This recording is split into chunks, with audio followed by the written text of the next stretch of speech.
माँ Lakshmi recording studio बेचरिया gram panchayat राजचंदपुरा भाग 1 से रोवा सबसे चहेता दुलारा विकास कुमार यादव हमारे भैया खड़ा बनी बीडीसी प्रत्याशी यानी कि समिति प्रत्याशी से रउआ लोग से निहोरा बा विनती बा अर्जी बा कि भारी से भारी मत दे के भैया के विजयी बनाए। सभे के एकता देखावे के बा विकास कुमार यादव के जितावे के बा।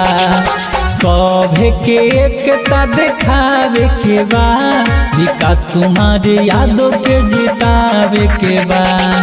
ग्राम पंचायत राजचंदपुरा के जनता के हक दिलावे के बा।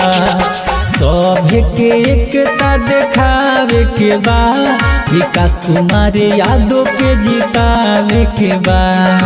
सभे के एकता देखावे के बा विकास कुमार यादव के जितावे के बा। ए चाचा, ए चाची, ए भैया, ए काका, अब की बार राजचंदपुरा भाग 1 से राउलई का विकास कुमार यादव समिति से खड़ा बनी। रउआ सबे से विनती बा अपन कीमती वोट दे के भारी से भारी मत से विजयी बनाई।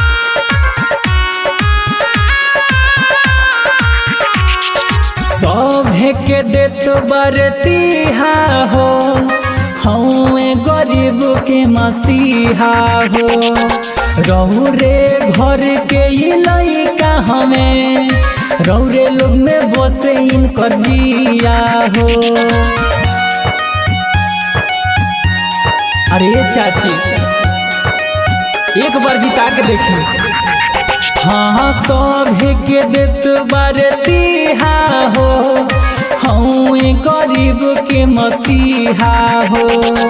रौरे घर के लइका हमें रौरे लोग में बसे इनकर जिया हो। गाँव चनपुरा के सजावे के बा विकास कुमार यादव के जितावे के बा। ग्राम चनपुरा के सजावे के बा विकास कुमार यादव के जितावे के बा।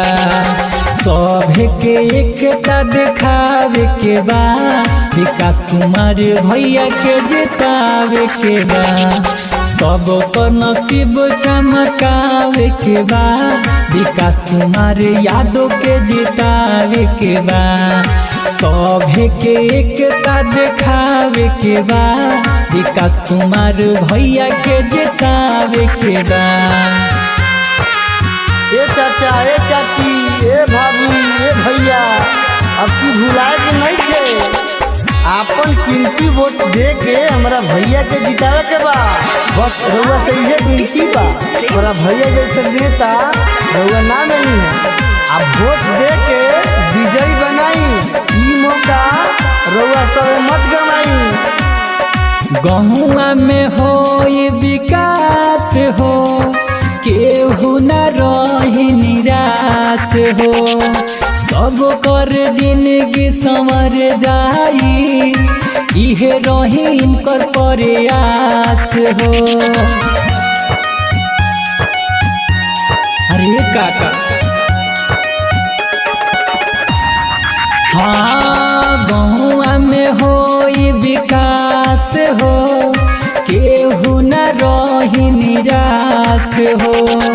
सब पर जिंदगी संवर जाई इहे रही इनकर प्रयास हो। इहे शंकर सैनिक के बतावे के बा विकास कुमार यादव के जितावे के बा। इहे अशोक के बतावे के बा विकास कुमार यादव के जितावे के बा। मास्टर मुकेश के आशा बा रौरे लोग पर भरोसा बा। सभे के एकता देखावे के बा विकास कुमार यादव के जितावे के बा। सभे के एकता देखावे के बा विकास कुमार भैया के जितावे के बा। माँ लक्ष्मी रिकॉर्डिंग स्टूडियो डुमरसन।